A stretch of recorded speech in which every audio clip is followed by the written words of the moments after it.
Puntahan mo na daddy mo. Sige na, puntahan mo na daddy mo. Ma'am, bawal po talaga, ma'am. Ma'am! Bawal kayo dyan. Siguro naman, wala nang pipigil sa kasalang ito. Please stand up. Tuloy na po ang kasal. Sharon, tinatanggap mo ba si Rico bilang iyong asawa? Sa hirap at ginhawa, sa kalusugan at karamdaman, hanggang sa huling sandali ng inyong buhay.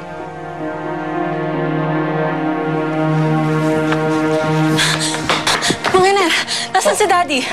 Abay, naroon po. Tama-tama po yung dating niyo sa kasalan.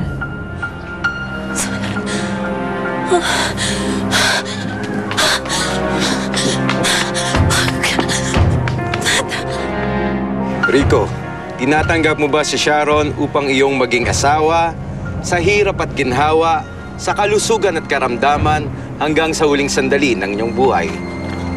Dad!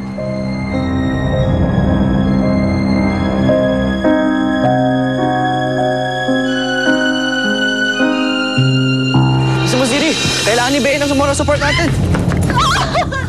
Oh! Ano ba? Lalampa-lampa ka naman eh. Tatakbo na lang, madadapa ka pa. Oh, hawakan mo. Hawak! Yan, sugatan ka pa tuloy. Can you just stop? Just stop it. Kailangan tayo ni Bea. Tara na. Sige na, halika na. Kaya mo ba? Okay lang ako. Dad, ikakasal talaga kayo na hindi niyo sinasabi sa akin? Will you excuse me? Kausapin ko lang yung anak ko. Bea, let's talk. Bakit, Dad? Di ba pwedeng dito tayo mag-usap? Di ba nila ako pwedeng marinig?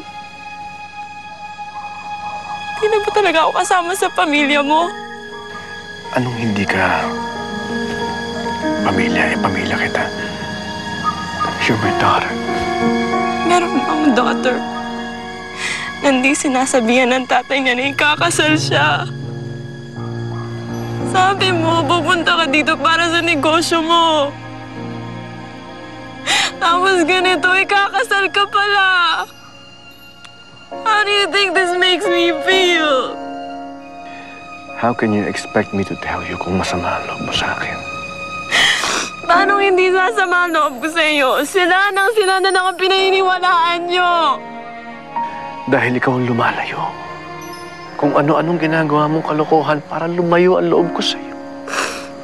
Si Frances ang gumagawa ng lahat ng kalokohan na sinasabi niyo. Paulit-ulit na lang tayo. Totoo naman ang sinasabi ko, ah. Kaso lang, hindi kayo nakikinig.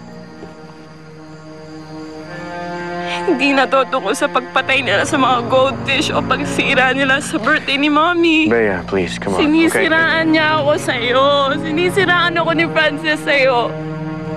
Siya ang naglagay ng drugs sa mga gamit ko. Siya ang nangipagsabuatan sa mga lalaking nakita niyong kasama ko. Pinapalabas niya na ang sama kong anak.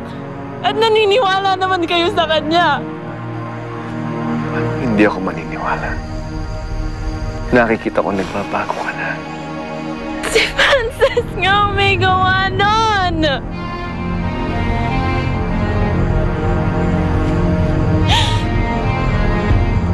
Siya ang naglagay ng drugs sa gamit ko at kaya kong patunayan yon.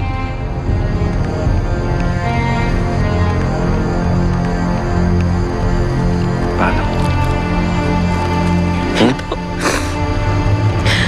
Nakunan niya ng video si Frances. Nakausap niya ang boyfriend niya tungkol sa drugs na nakita mo.